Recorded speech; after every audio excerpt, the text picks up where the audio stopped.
Bonjour, je m'appelle Franck Horton. Je remercie déjà VRMS de m'avoir permis de vous faire cette présentation, à savoir l'utilisation de FME pour l'étude d'une couverture de réseau LoRa dans le cadre de collecte de données d'un réseau IoT.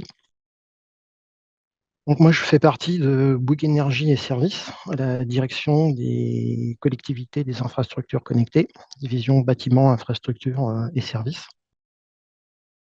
Notre division, nous faisons des offres multimétiers en tant qu'intégrateur. Nos sujets, c'est tout ce qui va concerner l'énergie, le numérique, la sécurité, la mobilité, l'attractivité, tous ces items qu'on peut réunir dans ce qu'on appelle aussi la Smart City, comme nous le faisons déjà sur Dijon ou Connect Chalon. Au sein de cette direction, je m'occupe d'un pôle SIG et data avec ma collègue Samia, où en plus d'épauler mes collègues donc, au sein de cette direction, je suis aussi avec ma collègue support transverse pour mes collègues qui font du power et des infra extérieurs. Donc aux infra extérieurs, c'est essentiellement de l'agitilisation de données, CAO, SIG, création de process, notamment sur du FME-Plo. Pour le photovoltaïque, on les accompagne depuis l'appel d'offres jusqu'à suivi de chantier et la maintenance. On va leur faire des extractions de données pour qu'ils aient des indicateurs. Et au sein de ma direction, c'est essentiellement de l'enrichissement de données pour les appels d'offres en fonction de ce que me demandent mes ingénieurs chiffreurs, ou faire des benchmarks, que ce soit sur du matériel, du logiciel. Et naturellement, beaucoup de portails web 2D, 3D, notamment sur le sujet jumeaux numériques, très à la mode actuellement. Auprès de nos clients, on s'engage pour faire des économies de ressources, que ce soit énergie ou financier. Et surtout, on va s'appuyer sur des partenaires locaux et surtout sur nos agences, étant donné qu'en cas de réussite, c'est elles qui vont réaliser ce qui a été prévu dans l'offre et c'est eux qui vont s'occuper de la maintenance sur la durée du contrat, à savoir une petite dizaine d'années. Afin de connaître l'état de la ligne et savoir si les économies sont là, on a besoin d'informations et ces données, on va les récupérer via ces fameux capteurs IoT collectés par un réseau LoRa. Pour ceux qui ne connaîtraient pas, le réseau LoRa, c'est un réseau hertzien qui est bas débit, longue portée, bidirectionnel. C'est du temps métier, c'est pas du temps réel, donc on ne peut pas envoyer énormément de données, on peut juste récupérer les données du réseau IoT. À l'échelle d'une ville, le processus est le suivant. Donc on s'appuie sur une série de capteurs qui chacun va monitorer un écosystème propre, que ce soit de la télérelève, de la conso ou un état. Ces données sont donc récupérées par les antennes qui maillent le projet de façon à les collecter et de les renvoyer vers un centre de supervision.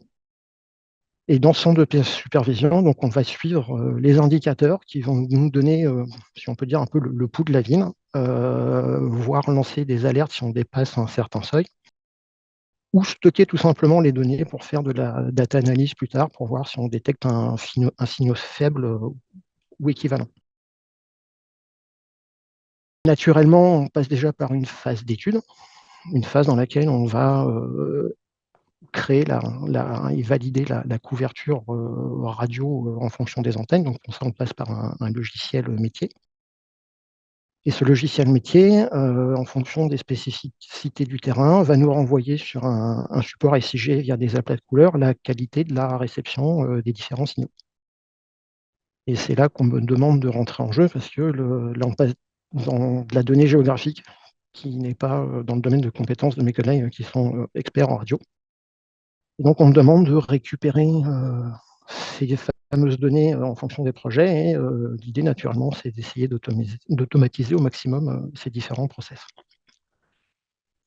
Et donc, ce logiciel, comme il a besoin de connaître son environnement, il a besoin de connaître trois choses. La position des bâtiments et naturellement leur altimétrie, la topo, comment est fait le terrain, les creux, des bosses et ainsi de suite, enfin, tout ce qui pourrait freiner une onde. Et un autre sujet qu'on appelle un clutter, en fait, c'est l'occupation des sols, parce qu'en fonction de la nature des sols, le passage de l'onde n'aura pas exactement les mêmes caractéristiques. Et donc la première étape, c'est de regarder comment sont constituées les données. Donc pour ça, je vais passer par du FME Form, qui va me permettre de scanner chaque type de données pour le peu qu'il maîtrise le fichier en entrée. Heureusement, FME est capable de manger énormément de formats de fichiers en entrée. Et à partir de ça, je vais récupérer le maximum d'infos sur cette fameuse donnée attendue par le logiciel, son format, sa projection, son MCD. En fait, je sais exactement ce que va attendre le logiciel. Une fois que je sais ce qu'il attend, il faut trouver la source qui va me permettre de les récupérer. Comme ce sont des données environnementales, je me suis retourné naturellement vers l'IGN, de choix. Soit je téléchargeais, soit je demandais directement l'information via des géoservices.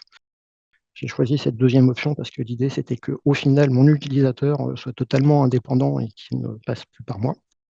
Et donc l'idée, c'est que le script, qui est déjà généré sur un FM form, appelle de lui-même les différents services qui me sont nécessaires, les traite, les met en forme, de façon qu'en sortie, je récupère mes formats de données. Naturellement, la seconde étape, une fois que le script est validé et qu'il tourne, c'est de le pousser sur un FME flow, de façon que mes collègues puissent l'utiliser sans passer par moi. Donc ce fameux script, le voici. Sur la partie gauche, ce qui va initier l'emprise géographique. Donc l'utilisateur va définir graphiquement sur une carte l'emprise. Et cette emprise va servir un peu d'emporte-pièce pour faire les différents appels sur mes 3 sources de données, de façon à pouvoir les récupérer.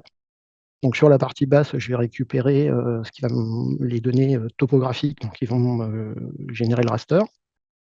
Au milieu, des données vectorielles qui vont me récupérer les bâtiments et les points hauts qui serviront de point de base pour mettre mes antennes. Naturellement, ça sera validé sur le terrain plus tard. Et la partie du dessus, c'est le fameux clutter qui m'a demandé un peu plus de travail, étant donné que dans le fichier source que j'avais à disposition, une fois que j'ai eu le nom des items et des codes couleurs associés, j'étais obligé de faire une table de correspondance de façon à associer ce que je récupérais et pour le mettre en forme pour obtenir ce dont j'avais besoin. Une fois ce script chargé, mes collègues à qui je donnais des droits sur un FM Flow se connectent, naturellement, login mot de passe, ont accès à leur script. Une fois que le script est affiché, ils ont uniquement, via une interface cartographique, à définir l'emprise. Ce qui donne le fameux script auquel ils ont droit, ils le récupèrent, ils passent par la sélection graphique. On va aller voir ce qui se passe du côté de Niort, par exemple. Bon.